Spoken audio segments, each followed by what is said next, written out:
Então, Cauã, fica à vontade para começar a nossa roda aí. Beleza, gente. Bom dia, boa tarde, né? Bom dia para quem ainda não almoçou, boa tarde para quem almoçou. Eu vou aqui compartilhar a minha tela com vocês. Eu preparei bem rapidamente, assim, alguns slidezinhos, né? Para a gente começar. Quando vocês estiverem vendo, vocês me avisam, por favor. Tá de boas? Então tá. Sim, Bom, estamos vendo. legal, legal. Caso dê algum problema também aqui na conexão, no áudio, vocês me avisem, tá bom? Bom, eu sou o Cauã. Eu faço mestrado em Geografia aqui na UFPR também. Comecei ano passado e eu acho que antes de me apresentar e também de apresentar os colegas que estão aqui, eu vou falar um pouquinho sobre esse espaço, né? Como é que foi essa proposta, né? E por que a gente pensou nisso, né? E o que tem a ver, então, com essa semana acadêmica de arquitetura, né? Partindo dessa palavra, né? Do arquipélago. O arquipélago, como a gente sabe, né, se refere a esse conjunto de ilhas, né, que ficam meio que muitas ilhas assim juntinhas, né, essa formação, né, se dá o nome de arquipélago.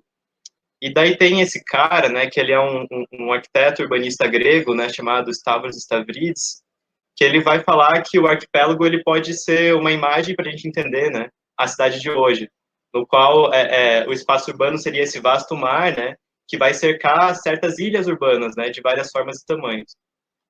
E daí eu me deparei semana passada com essa foto no Instagram, que é o de uma ilha na Islândia, assim, né? E eu acho que vem muito essa coisa, né, do arquipélago, né, olhando isso, porque, enfim, é uma casa sozinha numa ilha, né? Mas ao mesmo tempo enfim, né, que isso é uma situação muito dessa realidade, assim, a gente consegue usar isso como, sei lá, uma imagem para a gente até entender, né, um pouco desse processo da pandemia, né, e como que esse isolamento social às vezes fez, né, com que as nossas casas se transformassem em certas ilhas, né, fez com que esse sentimento desse arquipélago urbano ele se tornasse mais evidente. Mas beleza, né, o que isso tem a ver com comida, então? Um dos serviços, né, que eu acho que sofreu grandes ganhos, né, muitos lucros nesse período, com certeza foi esse serviço de entregas por aplicativos, né, que basicamente funciona a partir dessa imagem da ilha, né, que que você não precisa sair da sua casa, sair da sua ilha, né, para você conseguir navegar, para você conseguir a sua comida, né? Então, se você está com fome, é muito fácil você pegar ali o seu celular, né, e com poucos toques, né, chamar para alguém, né, que vai atravessar esse mar e levar a comida até você. Então, e claro, né, eu acho que ano passado também, né, com as manifestações que houveram, né, ficou muito evidente, né, em como que esse tipo de prática, né, prática socioespacial mesmo, né, que é tão presente e fundamental, né, para a economia urbana de hoje, está apoiada em uma sobreexploração, né, do trabalho de pessoas, assim, de trabalhadores precarizados. Então, como que essa imagem, né, da ilha também funciona a serviço dessas economias, né, de aplicativo e que tem, né, como Uber Eats mostra, né, a comida como um fator central, né. Claro que hoje não é só comida, né, que é entregue nesse sistema, mas ainda assim, né, o iFood, principalmente, tem essa centralidade da comida. Mesmo nesse contexto, né, onde essas empresas lucraram um monte, né, onde muitas pessoas, né, começaram a consumir muito a partir dessa economia, a gente tem essa outra realidade aqui, que é a realidade da fome, né. Todas essas notícias, né, todas essas manchetes são da última quinzena aqui, que eu peguei assim numa pesquisa muito rápida pelo Google, e dá para ver como que, enfim, esse é um problema que se faz cada vez mais presente, né? Não somente nos noticiários, mas na realidade das pessoas. E voltando um pouco, né, sobre o que o Stavridis fala, né? Ele vai então criticar essa imagem, né, da cidade enquanto arquipélago para propor a cidade enquanto comum, enquanto espaço comum. Essa cidade enquanto espaço comum seria o oposto da cidade enquanto arquipélago, né? Seria uma cidade onde os espaços eles estão todos interligados, né?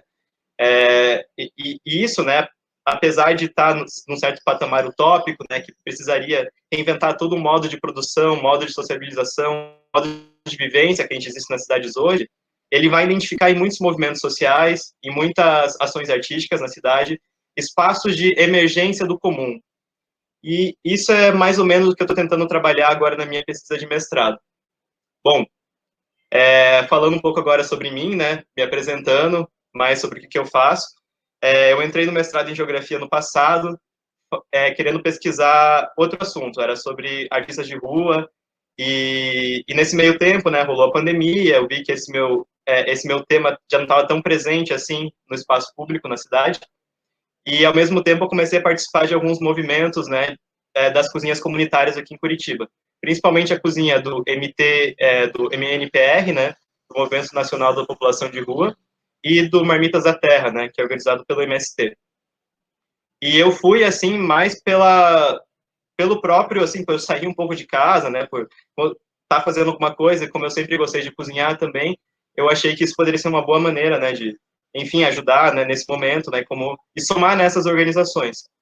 Só que aos poucos eu fui vendo, né, como esse olhar geográfico é uma coisa que impregna na gente, né, em todos os momentos da vivência, eu fui percebendo que esse fenômeno era um fenômeno socioespacial muito relevante e que diz respeito muito, né,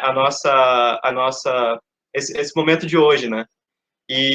Enfim, né, pensando junto com essas literaturas, principalmente com Stavridis, né, eu fui começando a ver nesses espaços, né, essa lógica dos espaços comuns emergentes. E nesse sentido, hoje eu quero convidar aqui, né, três colegas, né, que a gente se cruzou nessa jornada. O Léo e o James já conhecia antes, né, o Pedro eu tive a oportunidade de conhecer e trocar uma ideia com ele pela primeira vez lá no Contestado, no assentamento do MST, durante o Mutirão. E, enfim, o Léo, eu conheci ele quando ele tinha um estabelecimento lá na Secretaria Cultural, que eles serviam marmitas veganas, né, chamado Oca Veg. Eu trabalhava lá também, e lá a gente começava a conversar, né, e, enfim, né, veio essa pandemia, eu acho que ele vai falar um pouco sobre isso, né, como é que foi tão abrupto, né, desmontar a cozinha lá e começar a experimentar outra maneira, né, outro tipo de atividade a partir da culinária, da alimentação.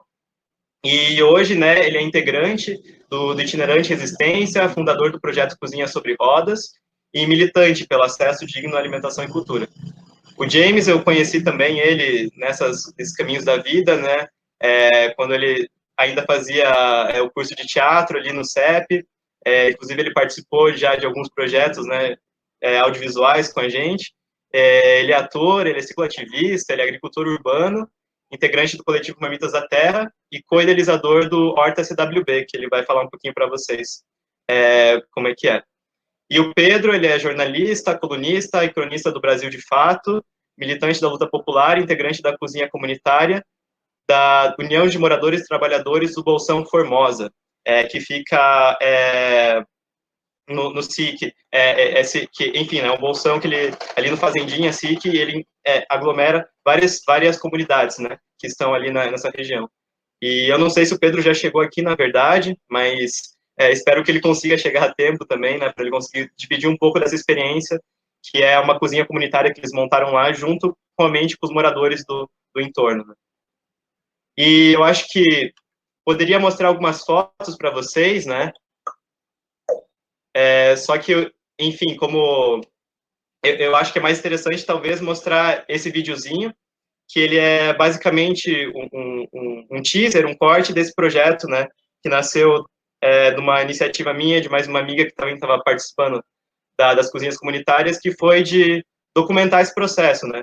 Antes de eu trocar meu tema de dissertação, esse filme surgiu, né, eu acho mais como uma iniciativa de pensar mais sobre o assunto, né, e, enfim, ele está sendo experienciado ainda, sendo experimentado, a gente está produzindo ele, mas esse trecho eu acho que diz muito, né, sobre esse processo, e é bem rapidinho, eu acho que seria interessante a gente mostrar mesmo, e também para introduzir um pouco quem vai seguir a fala, que é o James, que também tem uma fala aqui no vídeo.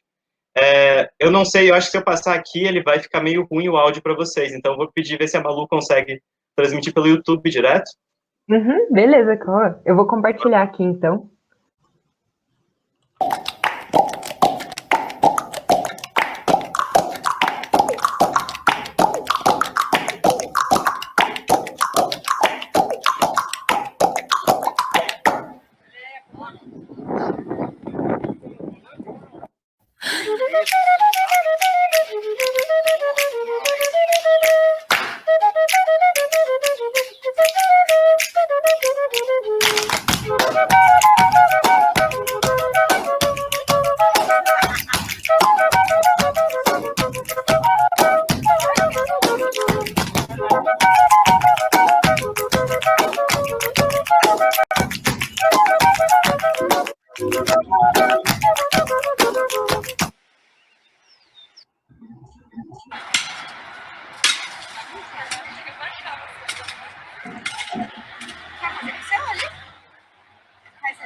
você está plantando uma coisa e você está fecundando a terra, né?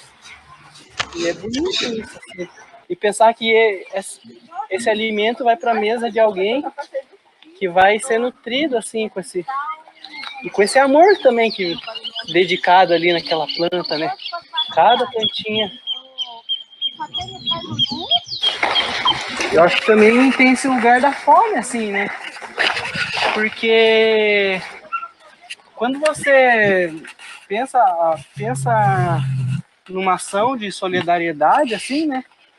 De pensar em matar a fome, você também pensa o porquê que a fome existe, assim, né? E eu acho que isso que difere, por exemplo, essas ações de ações mais voltadas para a caridade, assim, sabe? Que a caridade, ela não questiona o porquê que a fome existe, né? E enquanto a solidariedade, né, que é mais horizontal, ela questiona, né? O porquê que isso existe, né? O porquê que tem pessoas que esbanjam comida, esbanjam poder, dinheiro, riqueza, enquanto tem gente que não tem comida, né? Que não tem casa, que não tem recursos mínimos, assim, né?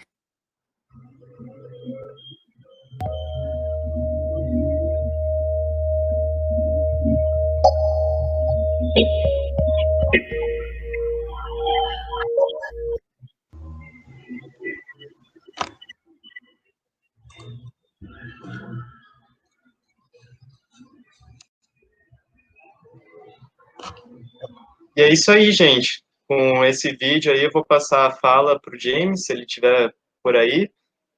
Tem um monte de gente aí. Eu acho que ele tem também uma proposta para fazer para vocês agora.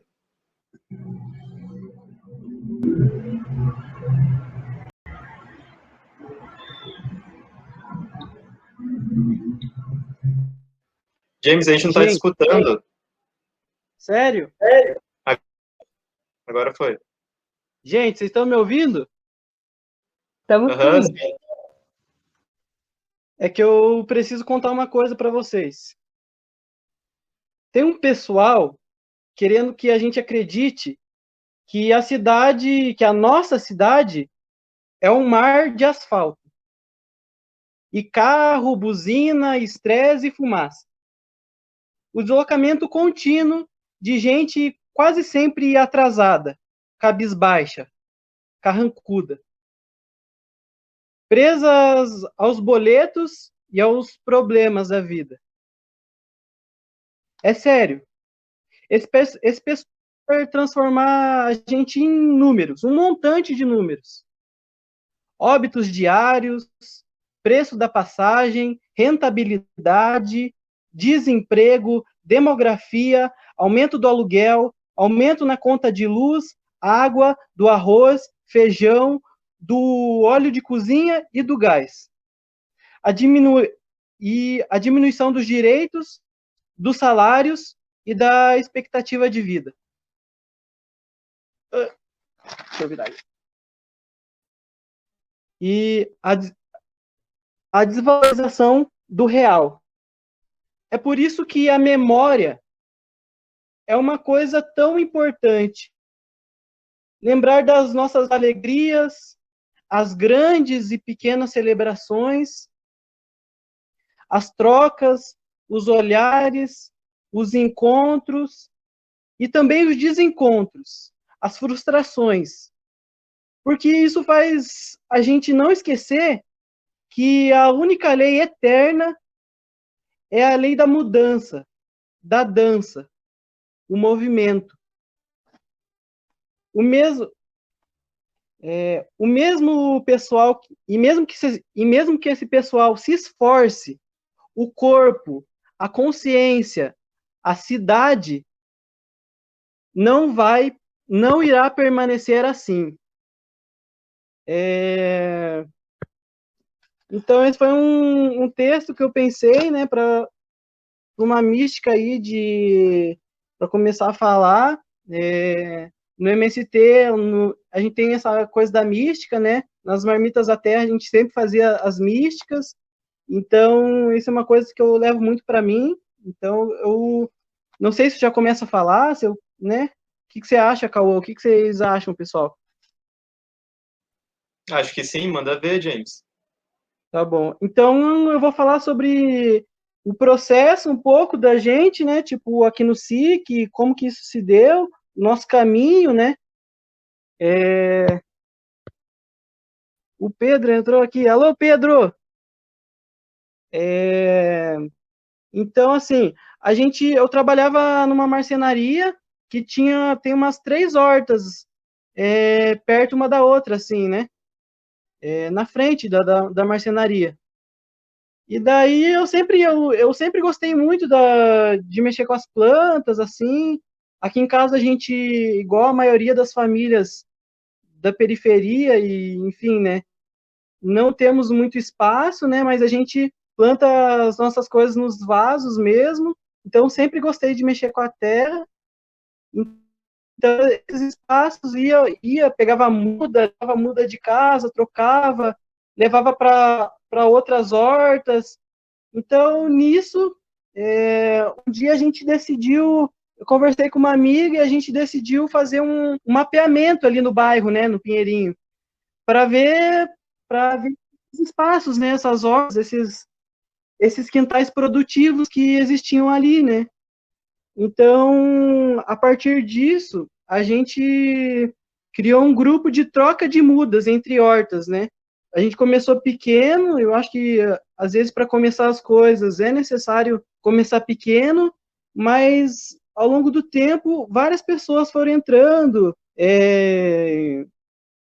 inclusive sempre que eu via algum amigo assim postando alguma coisa de que tinha algum espaço tal, ia e conversava. Então eu acredito que, né, esse uso da internet, né, acho que é muito bom, muito importante frisar isso, assim, né, da gente também dominar essas redes, da gente se comunicar de uma forma que ajude a gente e não ser domado e não ser dominado por essas redes, né. Acho que isso é uma coisa importante a ser frisada, assim, né.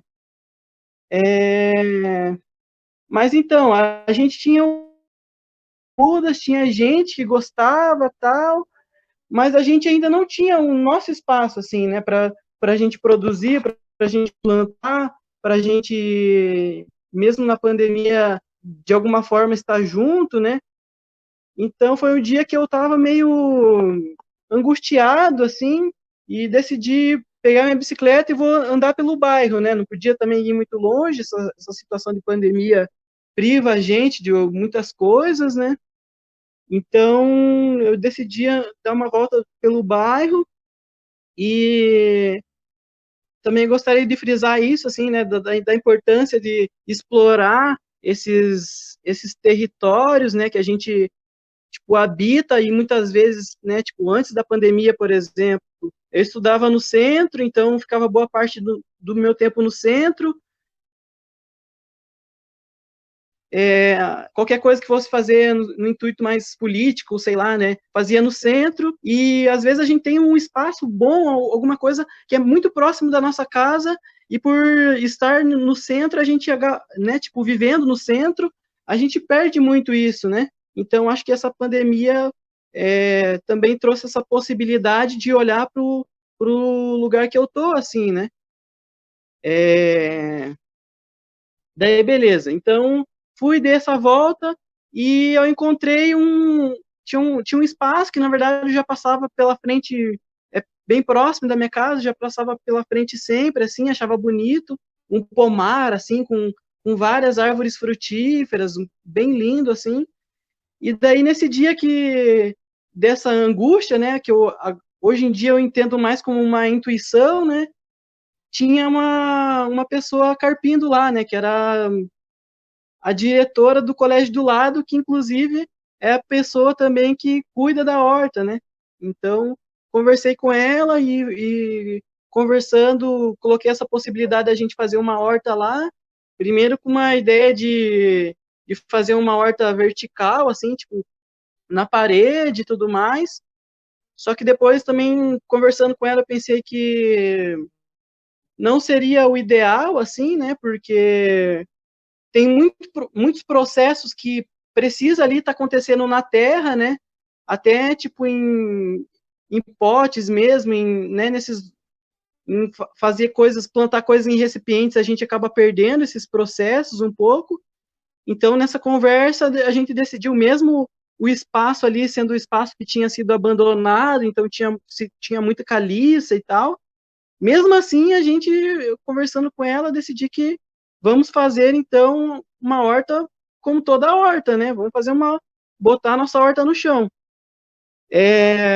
E daí, graças a esse grupo que já tinha formado, assim, a gente fez uns 3 ou 4 mutirões, inclusive foi nesses momentos que o Cauê rolou, a Nath também, que foi uma pessoa muito importante, várias pessoas, várias trocas, assim, né, a gente trabalhando com todo o distanciamento possível, assim, para também não era um tempo que a pandemia estava pegando tanto igual agora, então a gente fez 3 mutirões, e tirou muito lixo do lugar, assim, muito lixo. Então, é importante frisar isso, né, porque esse também é o espaço da prefeitura, assim, né, e era a prefeitura que devia, primeiro, não ter deixado o lixo acumular ali, e, segundamente, se acumulou, a prefeitura devia ter limpado, né, mas, enfim, isso não aconteceu. Então, né, falei desses processos, e desses encontros, né, a Nath tá entrando. Esses encontros que possibilitam, às vezes, a gente ter mais força, né? A gente ter um impulso. Então, essa troca de conhecimentos, assim, impulsiona a gente, né? Dá potência para a gente. Então, na verdade, eu gostaria de citar aqui alguns encontros que, para a gente, para o nosso processo, foi importante.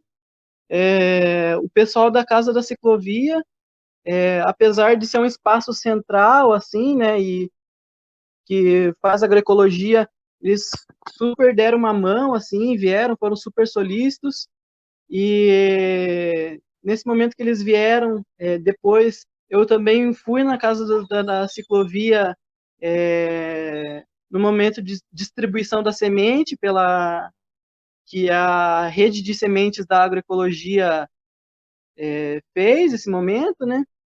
E nesse momento dessas sementes, eu conheci uma pessoa muito especial, que foi um grande parceiro aí, que foi o Leco, né? O Leco é um cultivador de alimentos, um permacultor, uma pessoa aí, um nosso, um nosso mais velho. Mesmo a gente tendo feito esses mutirões, a coisa não andava assim, sabe? A gente tinha 2 canteiros, mais ou menos, tinham eu acho que uns 4 canteiros de milho, mas era aquilo, assim, era pouca coisa. E o Leco trouxe essa possibilidade da gente, com o mesmo espaço que a gente tinha, a gente fazer muito mais, assim, né? De 2 canteiros que a gente passou para 8, depois passou para 10 canteiros, e no mesmo espaço que a gente tinha, assim. Então, como é importante a gente saber administrar os espaços que a gente tem, assim, né? Em vários sentidos, isso. Então, a gente está nesse processo. Dentro desse processo que aconteceu também, eu não sei exatamente em que momento eu apareci nas Marmitas da Terra lá, e muitas trocas importantes também, inclusive aprendi muito indo nos mutirões, no assentamento, isso foi importante para nossa prática, assim, então o MST é um parceiro muito importante, né? Não sei se estou falando demais, nossa, meu Deus. Tá, terminando. E agora a gente está no momento de começar a vender as nossas hortaliças, as nossas produções, né? Então, dentro, na verdade, de pouco tempo, mais ou menos dentro de mais ou menos uns 6 meses, a gente fez todo esse processo, todas essas trocas, e agora está com essa possibilidade de vender as nossas hortaliças, os nossos cultivos, e também vender outros cultivos por exemplo, de parceiros como o MST, ou parceiros, por exemplo, como a nossa amiga Iara, que vende sabonetes. Então, várias pessoas que produzem alguma coisa, a gente vai conseguir fazer tipo uma cesta agroecológica. A gente ainda não tem nome para cesta, inclusive, se vocês quiserem indicar um nome aí, a gente teve alguma dificuldade no pensamento de um nome. O que mais?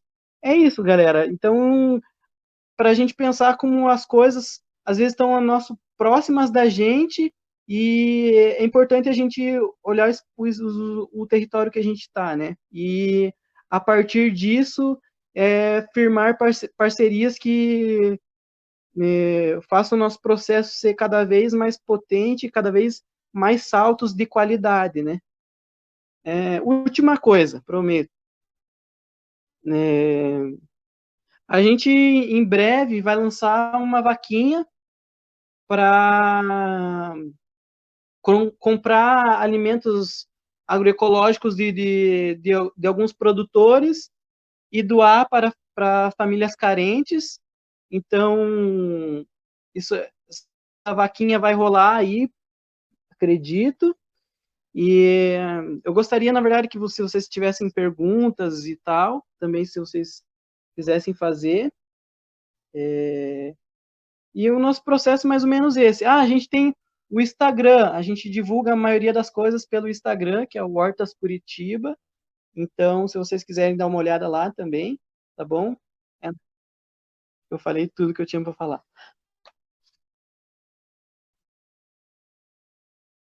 Massa, James. Brigadão aí, cara. Sempre bom te escutar. E é isso, né? Eu acho que é sobre ouvir, né, essas experiências, né? E isso que você traz mostra como o que está ao nosso redor, às vezes, tá invisível pra gente, né? E às vezes é uma andada pelo bairro, uma andada pela rua, assim, que consegue, e um olhar, né, também, para ver esses espaços potências, né, para transformação. Acho que é fundamental. Agora, acho que o Léo, né, vai dar uma palavrinha para a gente também, falar um pouco sobre a experiência dele nas cozinhas comunitárias agora. E é isso aí, manda ver lá, Léo. Primeiramente, boa tarde a todos, galera. Meu primeiro contato, na verdade, com as cozinhas solidárias foi uma parada bem louca. Antes eu era sócio do Alisson, meu amigo, na Oca Veg, um restaurante vegano de cozinha afetiva, ali no espaço da Bicicletaria Cultural. E a gente tinha essa troca, esse restaurante. Grande parte do nosso público era o público do shopping, né? E, pô, veio a pandemia, março do ano passado, tipo, fechou tudo, não teve nem como pensar no que tá fazendo. Então a gente fechou nosso restaurante. Infelizmente a gente não conseguiu dar continuidade, nem online, né? Nem através de entregas. E daí surgiu a oportunidade, através da Gastromotiva, de eu estar abrindo uma cozinha solidária minha. Foi um processo bem louco também. No início a gente fez algumas parcerias, e tanto com um outro grupo daqui da cidade, e a gente fazia cerca de 600, 700 refeições diárias. Então, a gente sair de um micro ali, que faz 30, 40 pratos à la carte, para uma quantidade de marmitas dessa, é algo bem impactante. Só que, para mim, acho que foi algo muito interessante, porque antes eu vendia a cozinha natural afetiva, e eu vi na prática mesmo o que é uma cozinha natural afetiva, que é você estar alimentando quem está precisando mais ainda de uma comida, quem não tem dinheiro para tá tendo essa disponibilidade. E isso foi muito engrandecedor. Desde então, eu me filiei ao Itinerante Resistência, grupo que atualmente eu faço parte, e a gente criou o nosso projeto, que é o Cozinha Sobre Rodas. A gente vem batalhando porque, primeiro de tudo, a gente não quer dar só o alimento, e acho que bem engajado com o que o James já falou, parte lá da terra, para depois ir para o prato que a gente serve, né? Só que a gente se perdeu no meio desse caminho, e com esse lance de entrega, de iFood e tudo mais, de ter o fast food na tua mão, você esquece de onde que está vendo o que você está comendo. E é uma parada bem difícil da gente estar tentando voltar, né? Então, engajado com o que o James falou, a gente vem com MST ajudando a gente com plantações de feijão, plantação de arroz, e está cozinhando na nossa cozinha lá no terreiro do Pai Maneco. É uma parada, como que eu posso dizer para vocês? O que a gente faz, na verdade, é o que o governo deveria estar fazendo, que é o mínimo de assistencialismo básico para a população, que é dar uma alimentação.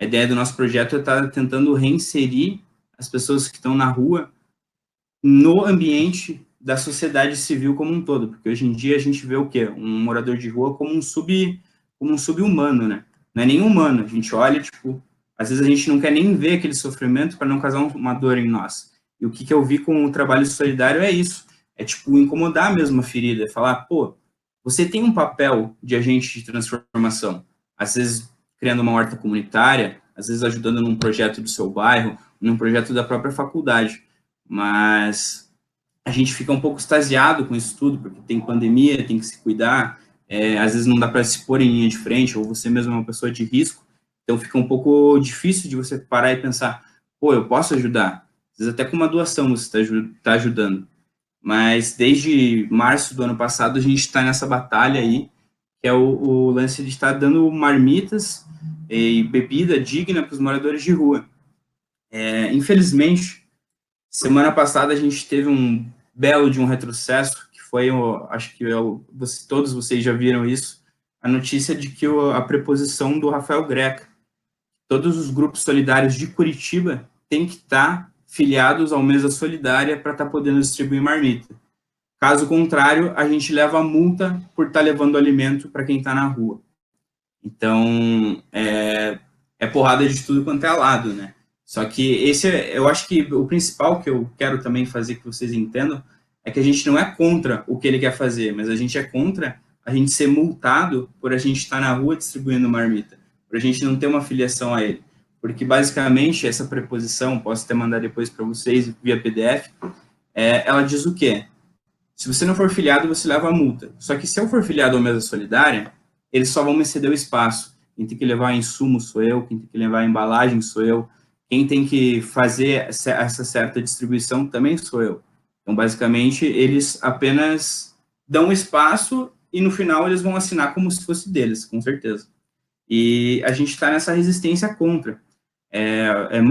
Foi muito, acho que impactante para mim ver como todos os grupos aqui em Curitiba se uniram e, pô, rolou um bafafá geral aí nas redes sociais e eles ficaram, acho que um pouco com medo e deram uma parada nisso. Mas, infelizmente, a gente sabe como que é a nossa Câmara e como isso pode ser votado na surdina, né? Mas eu acho que, principalmente, a minha fala aqui é para vir trazer esse questionamento para vocês, de qual que é o seu papel na sociedade, como um cidadão, como um estudante, como um ser humano mesmo. Todo mundo tem o seu direito e sua liberdade de ser um agente de transformação, não importa como, mas o que a gente não pode, nesses tempos que a gente está vivendo, é ficar extasiado nisso tudo. Acho que o Brilho, falar um pouquinho sobre como é dar uma marmita para alguém que está com fome. Ontem rolou uma coisa bem difícil.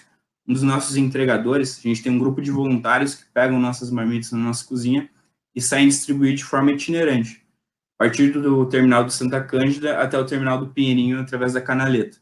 Então, eles descentralizam, porque no centro da cidade tem bastante morador de rua, só que tem bastante assistência para o morador de rua do centro da cidade. E quem está nas regiões mais afastadas acaba sendo um pouco prejudicado por isso. E nessa entrega de ontem, um dos nossos entregadores ouviu de uma moradora de rua a seguinte frase: moça, muito obrigado por trazer esse copo de água. Comida eu estava até achando revirando lixo, mas a água estava em falta. Nosso prefeito Rafael Greca fechou as torneiras, onde tem água acessível na rua, ou às vezes no tubo mesmo, tem aquela caixinha da Sanepar que dá para você tomar água. E ela falou isso.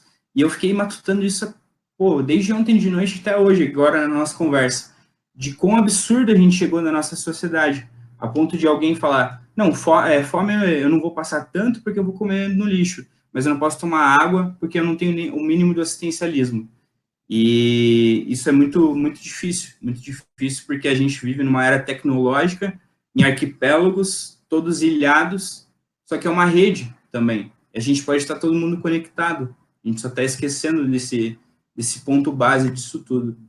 Então, o brilho no olhar de alguém que você pode ajudar resgata a humanidade dentro de você. Acho que basicamente o que eu tenho a somar nesse momento é isso. Que massa, Léo, que massa. Obrigadão aí pelos seus relatos, sua experiência, assim. É isso, né, cara? É muito difícil, né? Porque a gente fica falando sobre autonomia, né? Sobre mudar a sociedade, né? Realmente, né? Só que como, né, discutir isso quando o acesso básico, né? Igual a água é negado para as pessoas, né? Então é um pouco disso, né? E também não quer dizer que cair, né, só no rolê assistencialista, né? Achar que é só dar marmita ou só dar água, né? Porque também não é isso, né? Você, tipo, tem outras coisas, né, que estão envolvidas, né? Não é só alimentação biológica, não é só matar a fome fisicamente, né? Igual você falou, né? Uma reinserção, assim, da pessoa. Quando ela chega na praça, ela tá comendo junto com os amigos ali, com as pessoas ali. É um espaço social que se cria, que não existia lá antes, né? Então, acho que é por aí também, né? Com certeza, Bom, Cauã, acho eu acho que... Opa, desculpa te cortar. Mas eu acho que a alimentação, na verdade, é a forma como você chega e bate na porta da pessoa. Você fala, licença, eu posso entrar? E através disso você leva sentimento, você leva, às vezes, uma esperança de um mundo melhor. Porque, infelizmente, igual você falou, o assistencialismo causa isso. Causa você dar uma marmita e dar uma água. Só que você não vai falar para a pessoa, ó, o teu amanhã pode ser diferente, porque você está fazendo o básico. Então, quando eu estou focado só tendo que fazer o básico, eu não consigo alterar a forma de vida da pessoa, mas através de um diálogo, de uma comunicação, de trazer toda uma reinserção social e uma quebra desse preconceito da própria sociedade contra aquela pessoa, aí a gente está indo na raiz do problema mesmo, na solidariedade e não na caridade, como já disse o nosso companheiro James. É isso aí. Bom, acho que se o Pedro estiver aí também, se ele quiser contar um pouco para a gente como que está sendo o processo de construção lá na UMT, lá no Formosa. Fique à vontade, Pedro. Beleza, gente? Boa tarde. Tudo bem? Obrigado aí ao Cauã, meu amigo James. Saudar o Leonardo aí também, saudar todo mundo que está aqui, todas e todos. E trazer então um pouco essa experiência da União de Moradores, Moradoras, Trabalhadores, Trabalhadoras, a OMT, que surge no Bolsão Formosa, aqui nessa região, aqui no Novo Mundo, em Curitiba. E a gente já tem buscado expandir também na articulação com outras áreas e outras regiões e outros movimentos também. Eu acho que estava ouvindo aqui as falas muito interessantes. É o que a gente sempre diz, né? A gente está numa crise profunda, prolongada, uma crise que impacta profundamente os trabalhadores nos seus direitos. E ao mesmo tempo que a gente está nessa crise que coloca os trabalhadores numa situação muitas vezes de defensiva, e que coloca aquelas nossas ferramentas clássicas de organização também com dificuldade, também com crise, os sindicatos, as associações de moradores, os partidos, mas ao mesmo tempo a gente tem visto nessa crise algumas aberturas de janelas que são bem importantes, e acho que essas experiências que estão aqui estão nesse marco. A nossa experiência da União ela é muito recente, ela se formalizou, vamos dizer, em maio do ano passado. A princípio, nós tínhamos em uma associação de moradores, que aqui é a Associação de Moradores Formosa, um trabalho de um curso de dança, um curso bem importante, bem legal, e aqui, só que aqui na região, que é mais ou menos áreas de ocupação que datam dos anos 80 e 90, e que parênteses, inclusive, passados 30, 40 anos, a Coab e Rafael Greca e o Grupo do Poder não deram sequer escritura e regularização para as famílias, tem muitas famílias que até já desistiram de pagar as prestações da moradia, mas enfim, são áreas que surgiram no mesmo momento, no mesmo contexto, a Vila Leão, a Formosa, a Uberlândia, a Ferrovila, a Canaã e a Candinha, mas vinham bastante separadas, cada uma com a sua história, com as suas questões, com as suas lutas. Então a gente tinha, a partir de fora, de movimentos como o Levante Popular da Juventude e o Movimento dos Trabalhadores e Trabalhadoras por Direitos, esse curso de dança na Formosa. Vem a pandemia, vem a crise, tudo isso que a gente está falando, e de alguma maneira isso acaba pressionando as nossas associações a estarem se integrando mais. E o MST, que é responsável também pela minha formação, pela formação de uma série de militantes nossos, ele vem com uma primeira ação de solidariedade e entrega de alimentos. A gente resolve não fazer apenas na Vila Formosa, mas a gente faz o convite para outras associações, inclusive a Associação Vila Maria Uberlândia, também aqui no Novo Mundo, que não tinha qualquer histórico de vínculo com as organizações da esquerda, enfim, com as organizações progressistas, mas eles toparam, a gente fez essa entrega, e ali já foi uma primeira abertura muito interessante, né? Enquanto nos grupos da regional da prefeitura tinha gente questionando o que está vindo sem terra, o que é isso, enfim, o discurso conservador que a gente conhece, as próprias lideranças foram se posicionando, escuta, mas os caras vieram trazer alimentação, solidariedade, humildade, e vocês da regional, né? O que vocês estão falando, né? E vocês que estão criticando. Então ali já começou de maneira muito acelerada a haver um vínculo, né? Então a gente decidiu estreitar essa relação entre as associações. Estamos para fechar agora o nosso estatuto, que também as pessoas avaliaram como importante, mas o interessante é que num formato muito flexível, no qual nós contamos com associações de moradores, contamos com movimentos populares já organizados participando, então Levante, o MTD, muitos de nós vieram morar aqui, hoje efetivamente fazem parte da comunidade, é o meu caso, mas também estamos abertos a, inclusive, grupos que às vezes não estão na direção de uma associação de moradores. A gente sabe que algumas são bastante aparelhadas pela prefeitura e pela regional, mas são grupos que estão movendo a comunidade, estão trabalhando, estão afim, e também vão ter espaço nesse formato que a gente está pensando, né? A gente sabe, como foi colocado aqui, a dificuldade que é se estruturar nesse momento em que não podemos fazer assembleias, não podemos fazer amplas convocatórias, a coisa é muito direcionada nesse momento de pandemia, mas eu avalio, né, também na relação com outras organizações, com a Solidariedade, com o MST, com Marmitas da Terra, que a gente conseguiu uma caminhada em pouco tempo bastante importante. As associações de moradores têm esse limite histórico também, a gente sabe que, vamos dizer assim como os sindicatos são ferramentas fundamentais de referência para as pessoas, você vai perguntar na comunidade, tem gente que não conhece os partidos, mas sabe dizer que a associação é um espaço importante. Mas a gente sabe que desde os anos 80, o Emílio Gennari fala no método do eu resolvo, que foi de alguma maneira um vício para nossas organizações, né?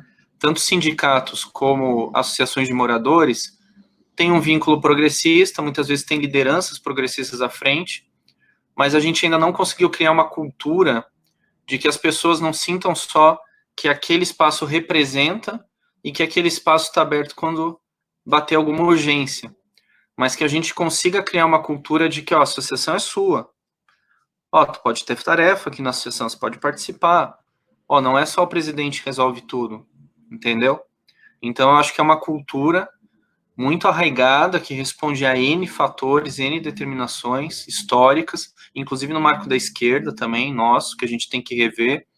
Mas, para dizer assim, é um desafio enorme, e a gente vê como um deles romper um pouco essa questão da liderança ter que resolver tudo, como a gente conseguir envolver mais a comunidade. Abro também esse ponto para a gente estar debatendo aqui nesse nosso espacinho. E por último, daí a gente chegou, de todas as experiências que a gente teve, tem uma horta comunitária também, da Vila Canaã, que a gente quer, já falei com o James, estender mais o contato, mas a nossa experiência até agora mais forte, sem dúvida, foi da cozinha comunitária. Ela tem acontecido na Vila Uberlândia todas as quintas-feiras, atendendo em média, fazendo em média 200 refeições a partir do alimento do MST, algo que a gente consegue com as doações, e do gás fornecido pelo Sindicato dos Petroleiros, do Paraná e Santa Catarina. Essa cozinha foi interessante porque a gente começou realmente recebendo as marmitas, 200 marmitas na região, fazíamos um esquema de rodízio entre nossas comunidades para receber, convocando os moradores de toda a região, mas focando cada vez num espaço, até o momento em que o MST realmente provocou, olha, vocês não querem agora dar um salto organizativo e ter o espaço de vocês, a cozinha de vocês? foi bem interessante, em muito pouco tempo a gente se estruturou, doações, com corre, com tudo isso que a gente sabe que está presente na nossa atividade, e a partir disso, desde agosto, passamos a produzir essas refeições e não paramos mais. Uma experiência interessantíssima, como as falas anteriores estão mostrando, porque é isso, foi um ponto de partida, claro, focado na assistência, a assistência nesse momento de grave fome é necessária, mas a cozinha se revelou uma ferramenta muito mais ampla, de confiança, da comunidade vir, entrar na associação, trazer o seu marmitex, a gente busca não distribuir com isopor, conversar com as pessoas, colocar, olha, vem ajudar, quarta-feira tem corte, quinta-feira na cozinha também, vê um jovem ali, já chama para algum curso, distribui materiais de comunicação, seja do Brasil de Fato Paraná, que é um parceiro, seja os materiais que a gente produz na UMT. Então, quer dizer, uma ferramenta que garante também uma coesão, porque são 5 vilas, né, que estão juntas. A Candinha, Uberlândia, Formosa, Canaã e Ferrovila, com histórias muito diferentes. Seria difícil em pouco tempo todo mundo já ter a mesma visão e o mesmo processo sobre as coisas. Às vezes até disputas, né, na comunidade, a gente sabe disso. Mas a cozinha é aquele momento que, bom, aconteça o que acontecer, temos que cumprir essa tarefa, temos que fazer essa entrega. O James falou muito dos territórios, é isso, a gente vai conhecendo o território. Poxa, a gente estendeu essa semana o vínculo com o barracão de carrinheiros da Carpel, aquele espaço que você passa em frente todo dia, mas quando você entra e cria uma confiança com a pessoa, ganha outra qualidade, né? Então, você vai entrando na comunidade, você vai despertando pessoas, vai encontrando jovens. Eu acho que essa experiência tá sendo bem importante. Também concordo com quem colocou aqui, infelizmente, o poder público, além de não dar um suporte estrutural, ainda está querendo atrapalhar, né? É bastante absurdo, mostra o grau de conservadorismo que estamos, ou seja, o projeto realmente é de eliminação de trabalhadores, é de morte, é de fome, porque a entrega de solidariedade está sendo criminalizada. Em São Paulo, o padre Júlio Lancelotti, aqui agora com o projeto do Greca, podemos sondar em outros estados o que está acontecendo, mas então, quer dizer, mostra que é um projeto que é de enfrentamento pelos direitos do povo e que, infelizmente, a gente ainda não tem acesso a políticas públicas. O MTST em São Paulo merece todo elogio, fizeram um lançamento de 11 cozinhas, né? E o nosso sonho seria ter uma cozinha por bairro, uma cozinha por comunidade, quer dizer, seria um colosso, o povo tem todo esse potencial organizativo. Mas a mídia empresarial, os parlamentares, o judiciário e o executivo não incentivam isso, inclusive tentam a todo momento deslegitimar. Nós mesmos aqui, já para ir finalizando, Cauã, na época, no passado, nas eleições, foi terrível. A regional da prefeitura vinha entrar na nossa associação como uma forma de intimidar, sobre o pretexto de estar averiguando boas práticas de alimentação. Mas é muito parecido com a questão do Greca, não é que eles estavam vindo para oferecer uma ajuda e daí poderiam eventualmente nos ajudar a corrigir nossos eventuais erros. A questão é, sob o disfarce de possíveis erros, eles não querem essa experiência organizativa, não querem um povo independente, não querem um povo forte e unido. É realmente isso, querem criar um clientelismo para, em cima da hora, mandar as associações votarem no peer. É isso que eles fizeram. Uma pena a gente não conseguiu mais elementos para denunciar nas eleições, mas é isso, o peer passando nas associações pedindo voto. Então isso é muito complicado e a gente responde com a nossa capacidade organizativa. E acho também, só reforçando uma fala anterior, que é isso, um momento muito difícil, alguns de nós estão se expondo na linha de frente, com todo cuidado, com máscaras, álcool gel, distanciamento, prevenção, tem dado certo. O próprio Marmitas da Terra também não tem nenhum registro de alguém ter se infectado durante esse período das cozinhas, mas também reforçar o papel da retaguarda, da solidariedade de quem também não está podendo atuar, mas está ali, quer incentivar, quer fazer uma doação, quer fazer um carreto, chegar na associação e levar uma cesta básica ou cesta de alimentos para a cozinha, ainda que seja uma saída que a pessoa vai fazer no mês. Eu acho que esse trabalho de retaguarda das doações financeiras e de materiais, eu avalio que tem sido muito importante para quem está na linha de frente. E com isso, as articulações vão se criando. Hoje estou participando aqui com vocês, estou achando o máximo. A gente, ao ter consolidado um pouquinho nossa cozinha, já passou a ser uma retaguarda ali para o pessoal da Guaporé, né?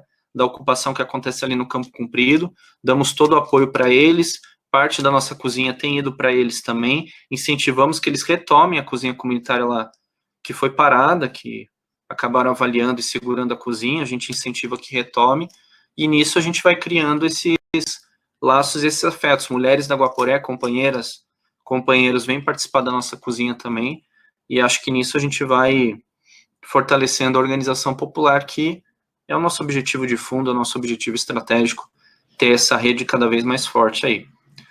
Tá bom? Acho que só para dar um resumo bem rápido, nossa experiência também é recente, e estou aqui de ouvidos atentos aí, pegando essas experiências de vocês também, e agradecendo o espaço, Cauã, James, todo o pessoal aí. Massa, Pedro, brigadão aí também pela sua fala. Na verdade, quero agradecer o convite da comissão organizadora também, né, da Malu, pessoal aí que está tocando o evento. Realmente, eu sei que não é fácil, já fui de centro acadêmico, já organizei semana acadêmica, não online, assim, mas eu tô ligado como é um desafio. E na geografia, a gente tinha um evento, agora eu vi ali, eu lembrei, que chamava Mate Geográfico, né? Quando eu era calouro, assim, eu vi esse evento, assim, na Semana do Calouro, e eu pensei, putz, o que será que é mate? Será que você vê com xadrez? E cheguei lá e vi que todo mundo tomando chimarrão, né? E daí era por isso o mate geográfico. E aqui eu acho que seria como se fosse o mate geográfico também, né? Porque era um espaço onde todo mundo ficava, né, nessa perspectiva horizontal, né, e trocando ideias. Por isso quero convidar vocês também, né, a falar. E, enfim, falem o que vocês quiserem, assim, sintam-se à vontade nesse tempinho que a gente tem ainda. Então, a gente tem uma pergunta ali no chat da Luíse, que eu acho que foi quando o Leonardo estava falando, que ela perguntou sobre se a rede de comunicação já existe e como que funciona para entrar. Luíse, se você tiver aí e quiser fazer a pergunta também, mais diretamente falando, não tem problema.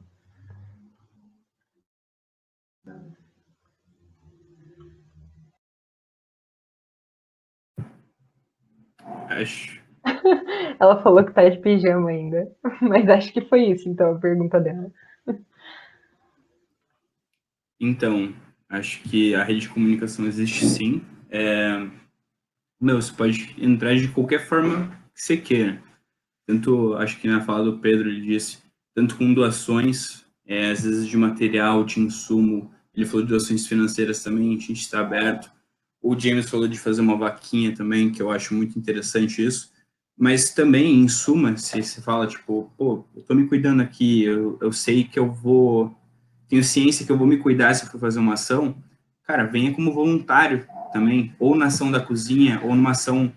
Se você acha que é muito perigoso na distribuição, venha na cozinha, ou vá na distribuição para ver essa realidade, ou fale com o James, vá na horta, que também é um espaço mais arejado, mais tranquilo. Mas conversando tanto comigo, com o James, com o Pedro ou com o Cauã, tenho certeza que essa rede de comunicação é bem feita, viu?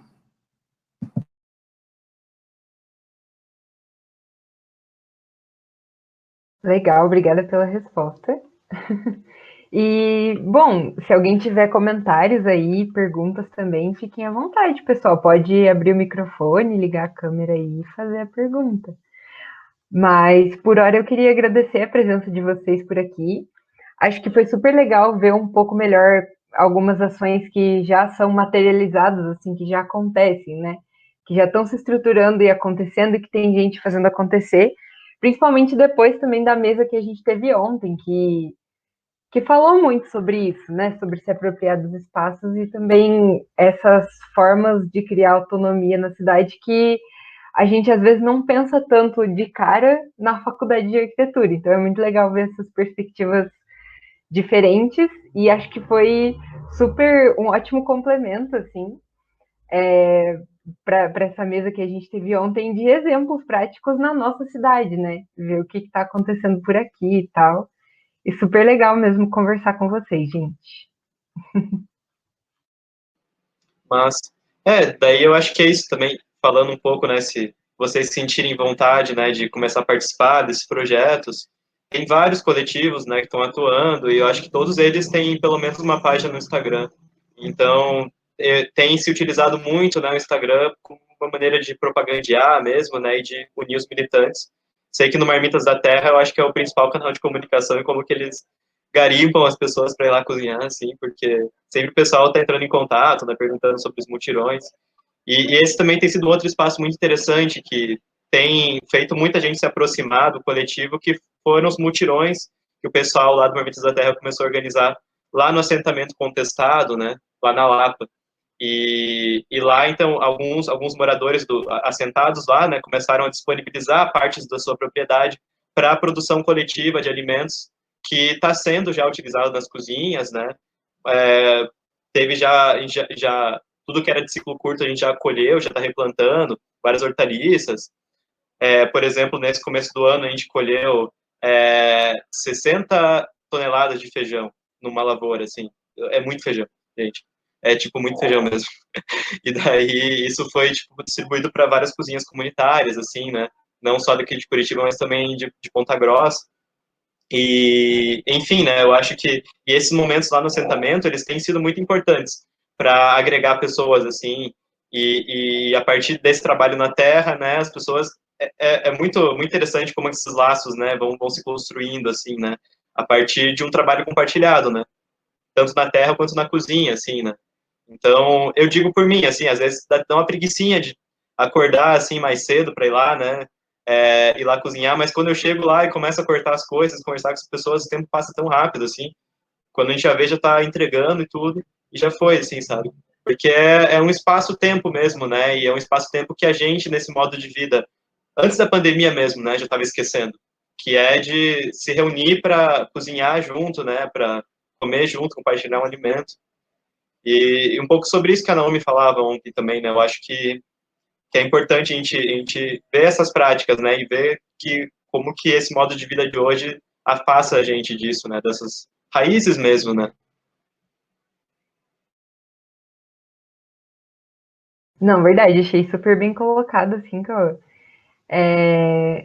e tudo a ver realmente com o que a Naomi falou, né? Que é entender melhor da onde vem o que a gente está comendo, os processos por trás das coisas, que muitas vezes a gente acaba se afastando disso e acaba ficando um pouco alienado em relação a essas coisas, né? Então, acho que é bem massa mesmo ir atrás de ter essa experiência e de compartilhar mesmo num coletivo. Acho que se ninguém tiver mais colocações, comentários e tudo mais, eu gostaria de agradecer mais uma vez, né, a presença do pessoal que veio aqui conversar com a gente hoje. Foi super legal escutar vocês, escutar as experiências de vocês. Aqui no chat, gente, tem links aqui, os Instagrams, né? O pessoal foi mandando, então sigam lá.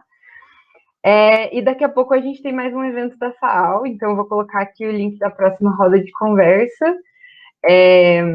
Para quem quiser assistir aí, vai acontecer daqui a pouco. Então, acho que é isso, gente. Obrigadão mesmo.